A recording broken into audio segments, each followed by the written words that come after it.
ನನ್ಗೆ ಅದು ಯಾವುದು ಇಷ್ಟ ಆಗಲ್ಲ ಅಂದ್ರೆ ಹೆಂಡತಿಗೆ ಇಷ್ಟ ಆಗಲ್ಲ.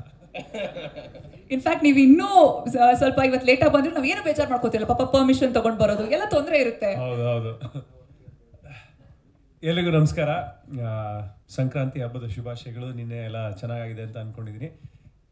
ಬ್ಯಾಚುಲರ್ ಪಾರ್ಟಿಗೆ ಬಂದರೆ ಈಗ ಪರಮ್ಮ ಸ್ಟುಡಿಯೋಸಿಂದ ನಂದು 2ನೇ ಸಿನಿಮಾ. ಮೊದಲನೇ ಸಿನಿಮಾ ನಾವು ಅಂದ್ಕೊಂಡಷ್ಟು ಮಟ್ಟಕ್ಕೆ ಅದು ಬೆಳಿಲಿಲ್ಲ, ಬಟ್ ಯಾವಾಗ OTT ರಿಲೀಸ್ ಆಯಿತು ಕತೆ ಒಂದು ಶುರುವಾಗಿದೆ, ಅದು ಸಾಕಷ್ಟು ಜನ ಇಷ್ಟಪಟ್ಟರು. ಇವಾಗ 2ನೇ ಚಿತ್ರ bachelor party. So thanks to Rakshit ನನಗೆ ಈ ಆಪರ್ಚುನಿಟಿ ಕೊಟ್ಟಿದ್ದಕ್ಕೆ. ಯಾಕೆಂದರೆ ಈ ಸಿನಿಮಾನ ಖಂಡಿತ ನಾವು ಹಿಟ್ ಮಾಡ್ತೀವಿ ಅಂತ ಒಂದು ಭರವಸೆ ಇದೆ, ಆಮೇಲೆ ಒಂದು ನಂಬಿಕೆ ಇದೆ. ಜೊತೆಗೆ ಈ ಸಿನಿಮಾದಲ್ಲಿ ಯೋಗಿ ಕೂಡ ನನ್ನ ಯೋಗಿ ಇದು ನಂದು ಹಳೇ ಗೆಳತನ. ಒಂದು 16 ವರ್ಷದಿಂದ ನಾವು ಏನೇನೋ ಮಾಡಿದೀವಿ, ಸಿನಿಮಾ ಒಂದು ಬಿಟ್ಟು ಎಲ್ಲ ಮಾಡಿದೀವಿ. ಆ 16 ವರ್ಷದಲ್ಲಿ ಕಾಂಟ್ರವರ್ಸಿ ಆಗತ್ತಲ್ಲ, ಏನೇನೋ ಮಾಡಿದೀವಿ. ಮೊದಲೇ ನಮ್ಮ ಮೇಲೆ ಕಣ್ಣು ಜಾಸ್ತಿ ಇದೆ ಎಲ್ಲ ಕಡೆಯಿಂದ. ಅಲ್ಲ, ನಿನ್ ಹೆಂಗಂದ್ರೂ ಇರತ್ತಲ್ಲಪ್ಪ, ನಾನೇನು ಹೇಳೋದೇನು ಬೇಕಾಗಿಲ್ಲ, ಅಲ್ಲೇ ಒಂದಿರುತ್ತೆ.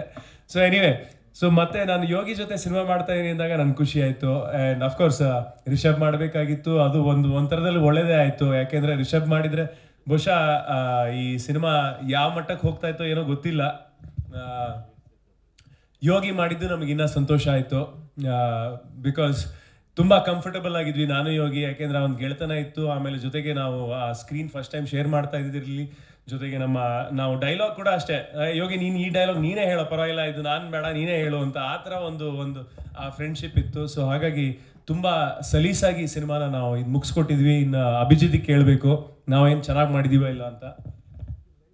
ತುಂಬ ಚೆನ್ನಾಗಿ ಮಾಡಿದ್ವಿ. Thank you. ಅಫಿಷಿಯಲ್ ಆಗಿ ಇದೊಂಥರ ಚೆನ್ನಾಗಿತ್ತು ಸ್ಟೇಜ್ ಮೇಲೆ.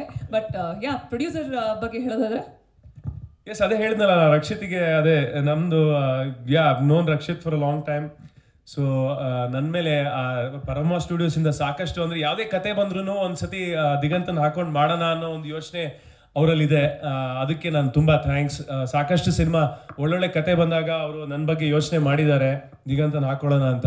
ಸೊ ಅದೇ ಥರ ಮುಂದೂ ಇರಲಿ ಅಂತ ನಾನು ಕೇಳ್ಕೊತೀನಿ. ಆ್ಯಂಡ್ ರಕ್ಷಿತ್ ಅಫ್ಕೋರ್ಸ್ ಈ ಸಿನಿಮಾಗೆ ಒಂದ್ಸತಿ ಸೆಟ್ಟಿಗೆ ಬಂದಿರ್ಬೋದು, ಅದು ಬಿಟ್ಟರೆ ಇನ್ಯಾವತ್ತು ಸೆಟ್ ಕಡೆ ತಲೆನೂ ಹಾಕಿಲ್ಲ. ಏನಾದರೂ ಅಂದರೆ ಅಭಿಜಿತ್ ಕೇಳಿದ್ರೆ ಈ ಕ್ಯಾಮ್ರಾ ಬೇಕು, ಆ ಥರ ಎಕ್ವಿಪ್ಮೆಂಟ್ ಬೇಕು. ನಾವು ಥೈಲ್ಯಾಂಡಲ್ಲಿ ಶೂಟ್ ಮಾಡ್ತಾ ಇದ್ವಿ, ನಮಗೆ ಡ್ರೋನ್ ಆಪ್ರೇಷನ್ಗೆ ಅಲ್ಲಿ ಯಾರನ್ನೋ ಕೇಳಿದ್ವಿ, ಡ್ರೋನ್ ಆಪ್ರೇಟರ್ಗೆ.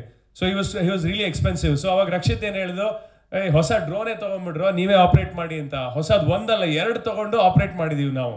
ಸೊ ಆ ಥರ ಚೆನ್ನಾಗಿ ದುಡ್ಡು ಮಾಡ್ತಾ ಇದ್ದಲ್ಲ, ಖರ್ಚು ಮಾಡ್ಲಿಕ್ಕೆ ಅಂತ ಇದ್ದಾಗ ಖರ್ಚು ಮಾಡ್ಬೇಕು ಅಂತ. ಅದೇ, ಬಟ್ ಆ ಥರ ಪ್ರೊಡ್ಯೂಸರ್ ಎಲ್ಲರಿಗೂ ಸಿಗಲ್ಲ ನಿಜವಾಗ್ಲೂ. ಅಂದ್ರೆ ಹೊಸ ಡ್ರೋನೇ ತಗೊಂಬಂದು ಆರಿಸ್ರು ಅಂತ ಹೇಳಿದ್ರು.